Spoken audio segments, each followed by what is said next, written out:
जय जय श्री राधे, जय जय श्री राधे, जय जय श्री राधे।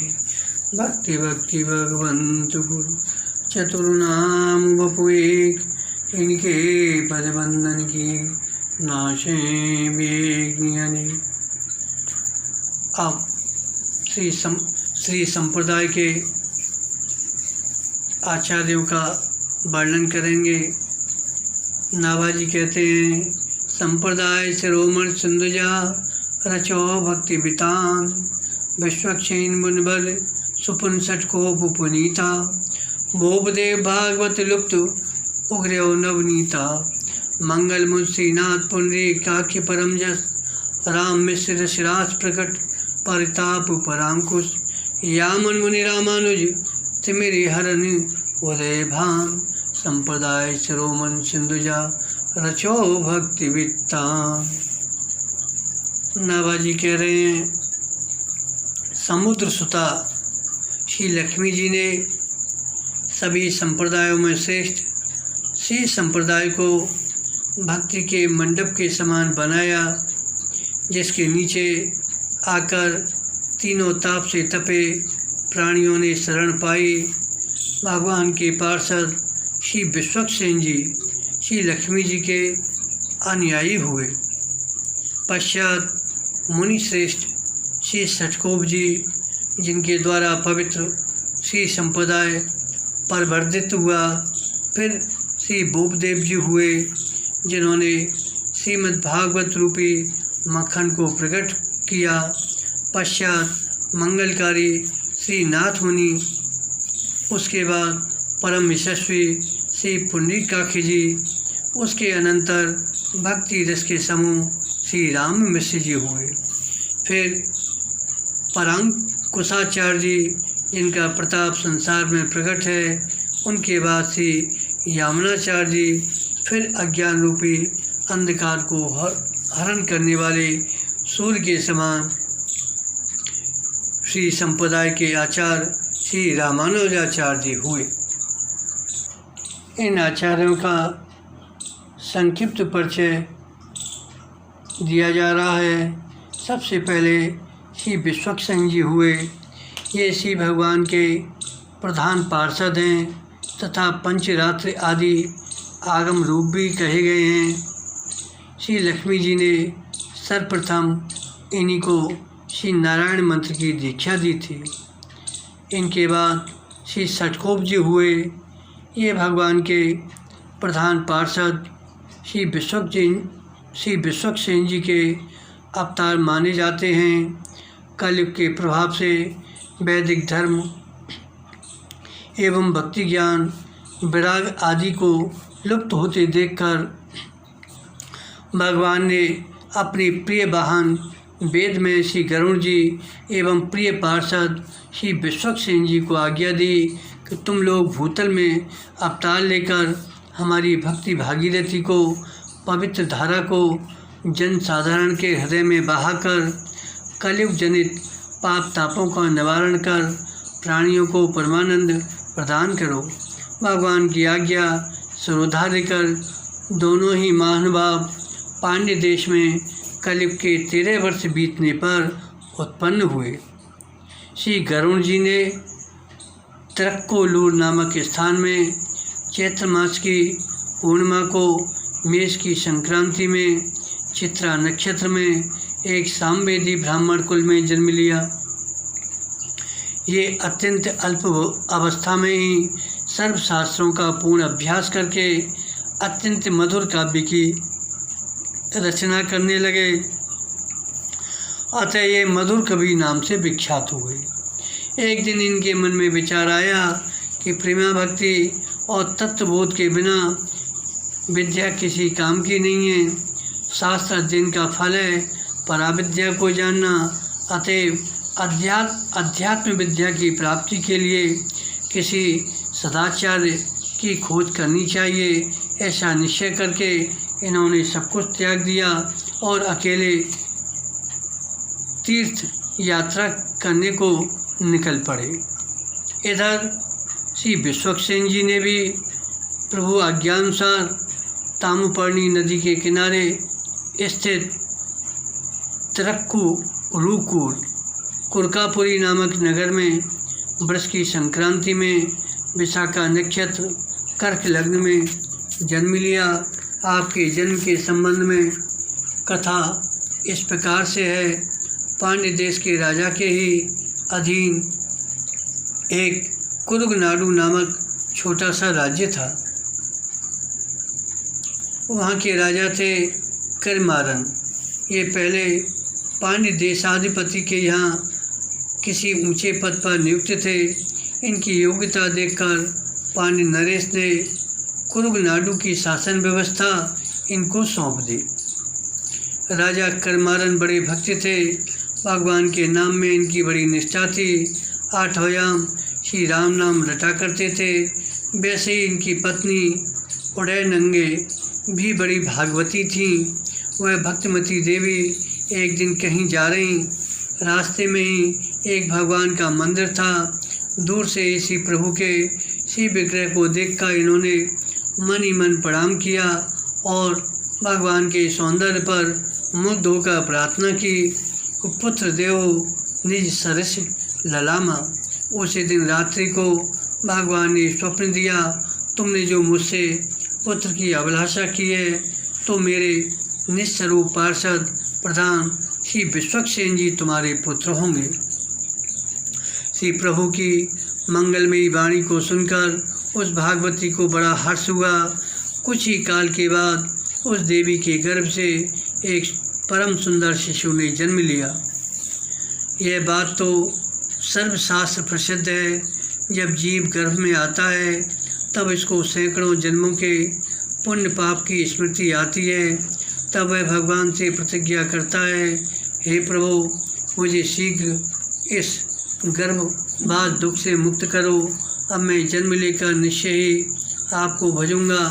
परंतु होता यह है, गर्भ से बाहर निकलते ही उसको माया लिपट जाती है। फिर तो गर्भावस्था का सारा ज्ञान रफू चक्कर हो जाता है। प्राणी फिर वही कर्म करने लगता है जिससे जन्म परंपरा बनी रहती है। कहते हैं जब श्री विश्वक्सेन जी भी माता के गर्भ से बाहर आए तो इनके भी दिव्य ज्ञान को तिरोहित करने के लिए माया आई, परंतु इन्होंने अपने दिव्य ज्ञान वैराग्य भक्ति बल से उस माया को क्रोधपूर्वक ललकारा, जिससे वे डर के मारे इनके समीप नहीं आ सकी। इन्होंने चूँकि सठ अर्थात संसारी माया पर कोप किया था, अतः विज्ञजन इन्हें सठ कोप नाम से पुकारने लगे। इनका दूसरा नाम नम्मालवार भी है। सहज सिद्ध दिव्य ज्ञान संपन्न श्री सठकोप जी ने 10 दिन तक माता का स्तनपान नहीं किया। जन्म से ही समाधि भाव में मग्न रहने लगे। इस रहस्य को बिना समझे बूझे माता पिता ने यथासंभव हर प्रयत्न किया जिसमें बालक दुग्धपान करने लगे एवं अपनी शिशु सुलभ चेष्टाओं से सबको आह्लादित करे, परंतु कोई उपाय सफल नहीं हुआ। तब हार कर उन लोगों ने यही निश्चय किया, इसे भगवान के भरोसे समीप के मंदिर में छोड़ दिया जाए। निश्चय के अनुसार माता पिता बालक को भगवान के मंदिर में छोड़कर घर चले आए। मंदिर के पास ही इमली का एक बहुत पुराना वृक्ष था। उसके तने में भीतर पोल हो गई थी। श्री सठकोप जी उसी इमली के कोटर में बैठकर 16 वर्ष तक अखंड समाधि में स्थित रहे। इनकी साधना से संतुष्ट होकर भगवान श्री नारायण ने प्रकट होकर इन्हें दर्शन दिया और ओम नमो नारायणाय इस अष्टाक्षर मंत्र की दीक्षा दी। श्री सठकोप जी अब निरंतर साक्षात्कार सुख में निमग्न रहने लगे। आगे वर्णन करते हैं श्री मधुकर कवि जो तीर्थ यात्रा के लिए गए थे, वे सभी तीर्थों का पर्यटन करते घूमते घूमते श्री अयोध्यापुरी आए। उन्हें सदाचार्य की खोज थी। एक दिन रात्रि के समय वे कुछ चिंतित से होकर बाहर घूम रहे थे तो एकाएक उन्हें दक्षिण दिशा से एक परम दिव्य तेज दिखाई पड़ा। इस तेज के संबंध में अनेक संकल्प विकल्प करने के अनंतर मधुर कवि ने यह निश्चय किया कि इसका पता लगाना चाहिए। अतएव वे उस तेज को लक्ष्य कर से अयोध्या से चल पड़े और लगातार चलते चलते उस इमली के वृक्ष के पास पहुंच गए, जिसके कोटर में श्री षटकोप मुनि अखंड समाधि लगाकर बैठे थे। मधुर कवि ने बहुत देर तक प्रतीक्षा की, ताली बजाई, जोर से आवाज़ लगाई, दीवार पर पत्थर मारा जिससे बड़े जोर का शब्द हुआ, परंतु तब भी समाधि नहीं छूटी। तब मधुर कवि साहस करके कोटर के पास गए। बोले, महाराज, मैं आपसे कुछ प्रश्न पूछना चाहता हूँ। इनकी प्रश्न पूछने की उत्कंठा को समाधि से जानकर आपने समाधि खोली। मुनि को सचेत जानकर मधुर कवि ने 5 प्रश्न पूछे। पहला, मैं कौन हूँ? दूसरा, ईश्वर कौन है? तीसरा प्रश्न पूछा, ईश्वर से मिलने का क्या उपाय है? चौथा प्रश्न पूछा, ईश्वर से मिलने में विरोधी कौन है? पांचवा प्रश्न किया, ईश्वर से मिलकर हमको क्या फल मिलता है? ये 5 बातें जीव को जाननी चाहिए। उपासना ग्रंथों में इसे अर्थ पंचक कहा गया है। संपूर्ण वेद शास्त्र पुराण इतिहास इसी अर्थ पंचक का ही वर्णन करते हैं। इन्हीं अर्थ पंचक संबंधी 5 प्रश्नों का उत्तर देने के लिए श्री षटकोप मुनि जी ने एक सहस्त्र श्लोक वाले सहस्त्र गीत का उपदेश दिया, जो दक्षिण के वैष्णव समाज में वेद तुल्य माना जाता है। मधुर कवि ने अपने गुरु को पहचान लिया और मुनिराज ने भी अपने शिष्य को पा लिया, जिसकी इन्हें बहुत दिनों से प्रतीक्षा थी।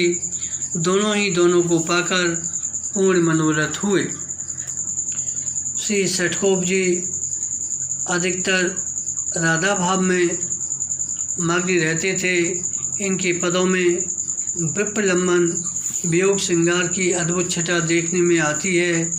ये सदा भगवान के विरह में रोते चिल्लाते नाचते गाते और मूर्छित हो जाते थे।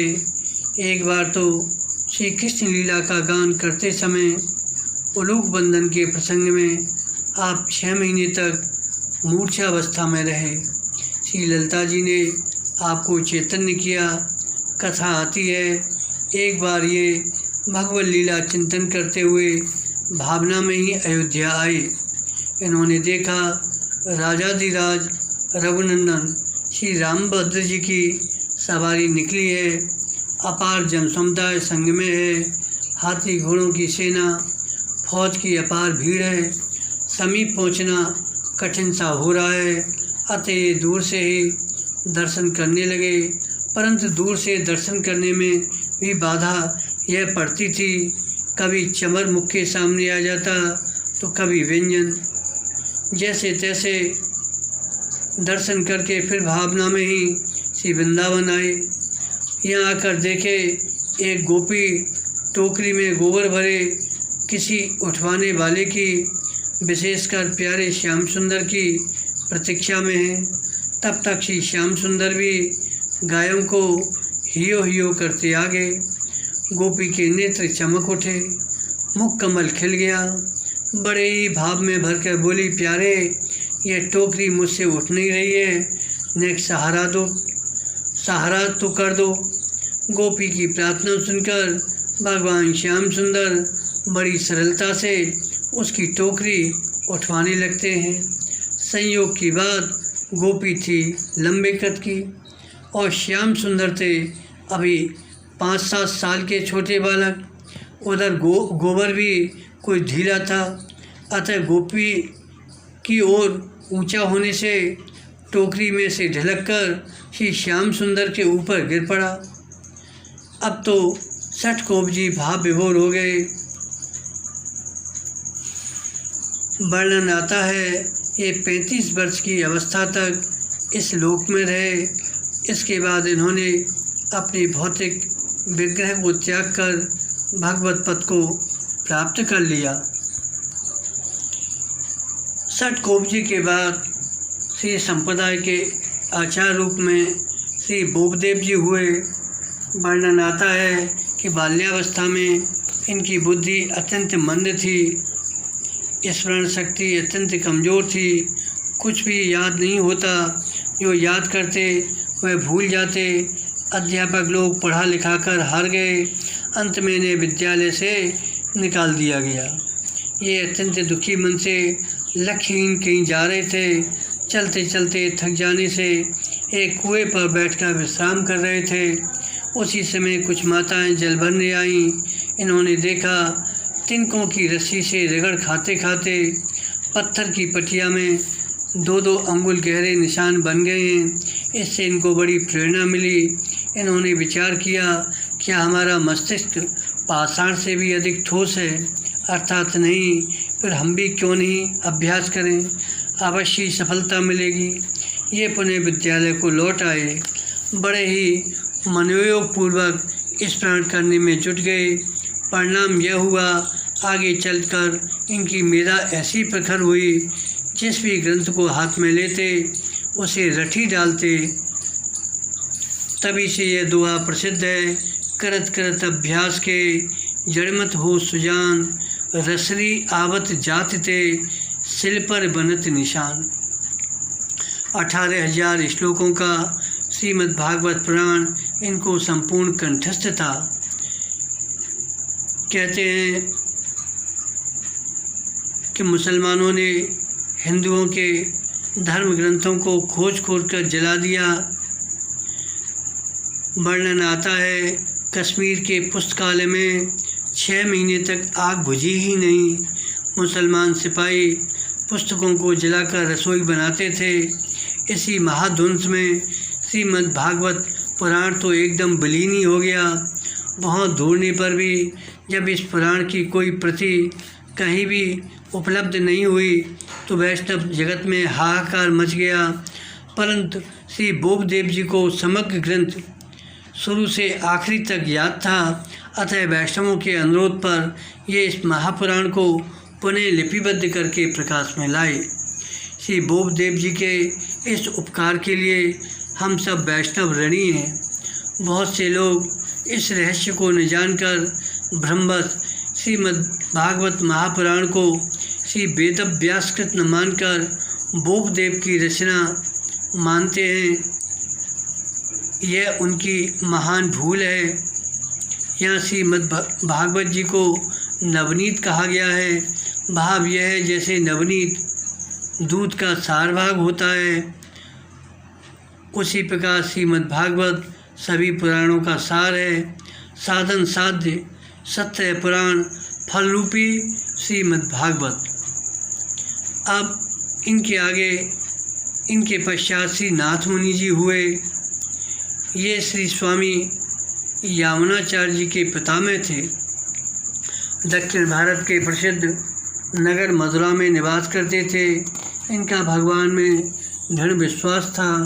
सभी वेद शास्त्र पुराण के प्रकांड विद्वान थे। ये बड़े सिद्ध एवं जीवन मुक्त थे। यह बात सारा संसार जानता है। इनके बाद पुंडरीकाक्षी जी हुए।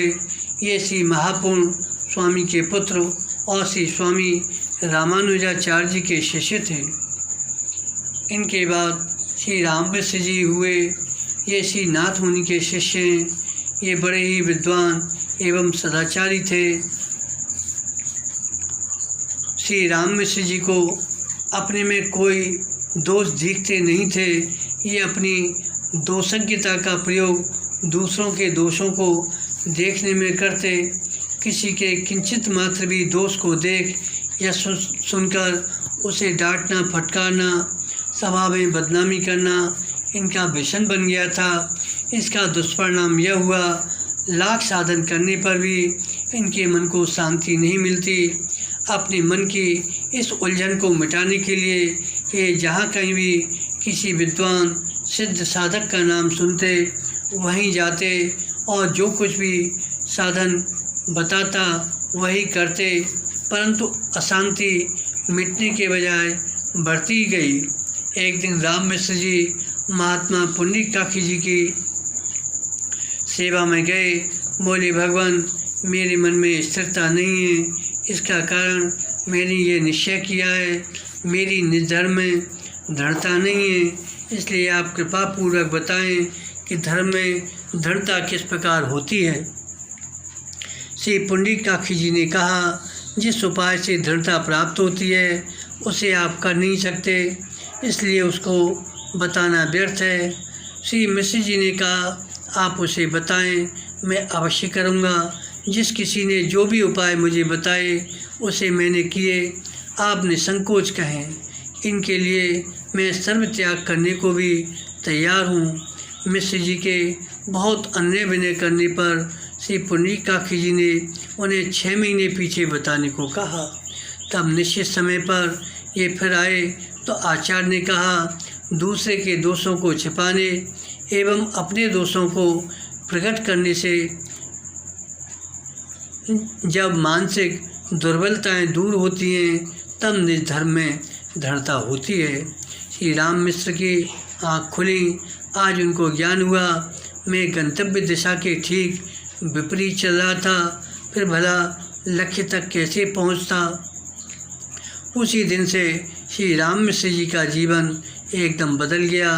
सब में गुण देखते, सबके प्रति सद्भाव एवं सहानुभूति रखते, सब में उनको व्यापक परमात्मा का दर्शन होने लगा। श्री नवाजी महाराज कहते हैं, राम मिश्र रसरास, अर्थात रसरूप जो परमात्मा हैं उनके नित्य अनुभव एवं साक्षात्कार जन्य आनंद की राशि थे। राम मिश्र जी के पश्चात श्री यामुनाचार्य जी का चरित्र आता है। श्री नाथ मुनि जी के पुत्र ईश्वर मुनि हुए।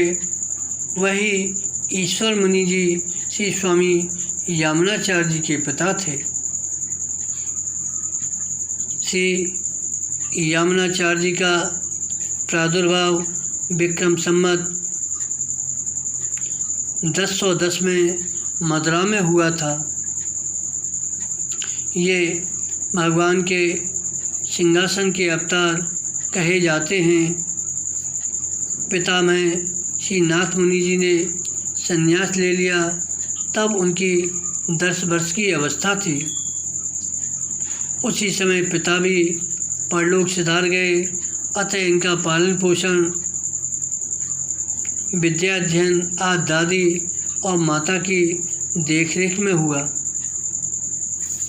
श्री यामन मुनि की अद्भुत अलौकिक प्रतिभा थी, मधुर मिलनसार एवं स्नेहिल स्वभाव था। शील और सदाचार के तो मानो मूर्तिमान स्वरूप थे। विद्या विनय का अद्भुत योग था। जैसे मणि सोने में जड़ी रहती है, उस तरह इनमें विद्या और विनय का अद्भुत संयोग था। उन दिनों राजा पांड्य के यहाँ एक कोलाहल नाम के महापंडित रहते थे। उनकी विद्वता पर मुग्ध होकर राजा पांड्य उनका बड़ा सम्मान करते थे।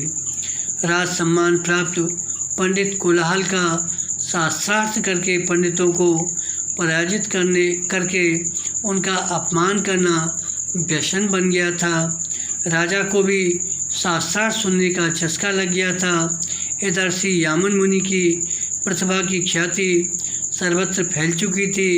जब पानी नरेश को इनकी प्रसिद्धि का पता चला तो वे इन्हें शास्त्रार्थ के लिए आमंत्रित किए और स्वीकृति मिलने पर इन्हें आदरपूर्वक लाने के लिए पालकी भेजी।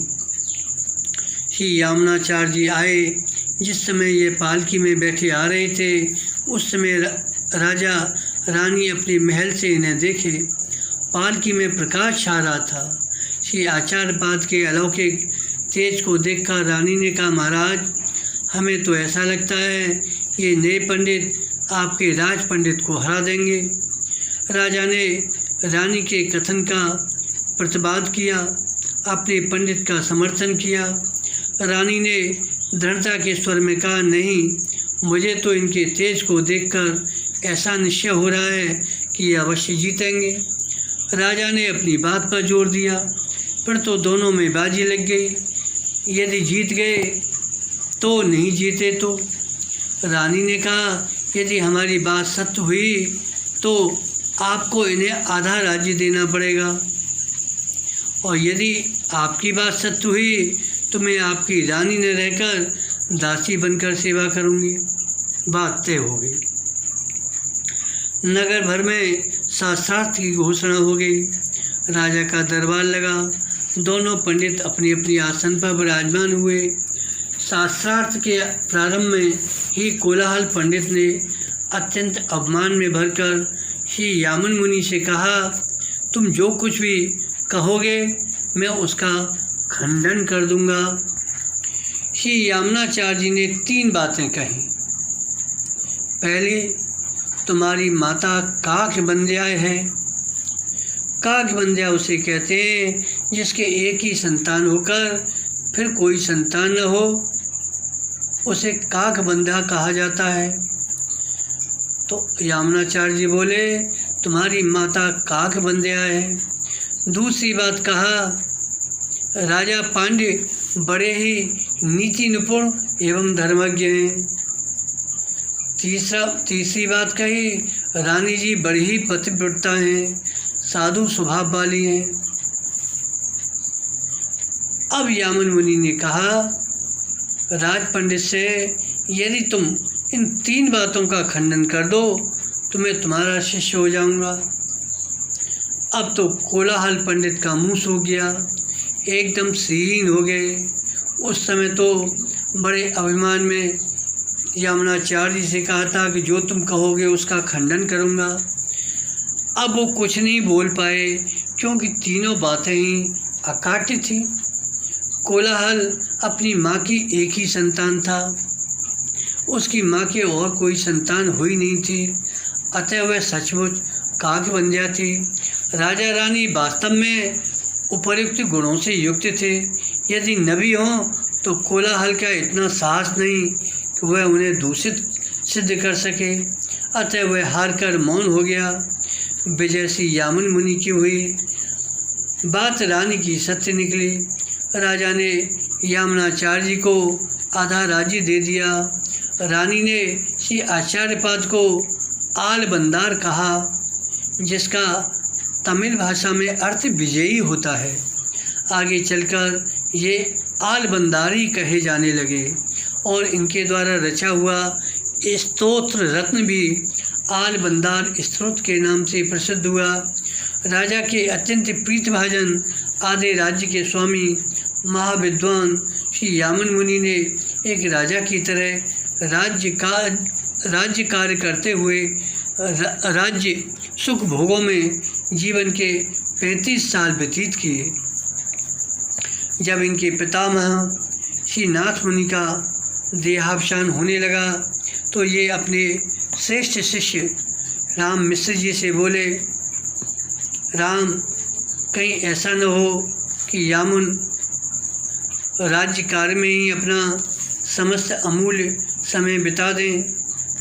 तुम इस बात का ध्यान रखना, जब श्री नाथ मुनि का देहावसान हो गया तो राम मिश्र श्री यामन मुनि को उनकी संपत्ति का अधिकार सौंपने को जा रहे थे।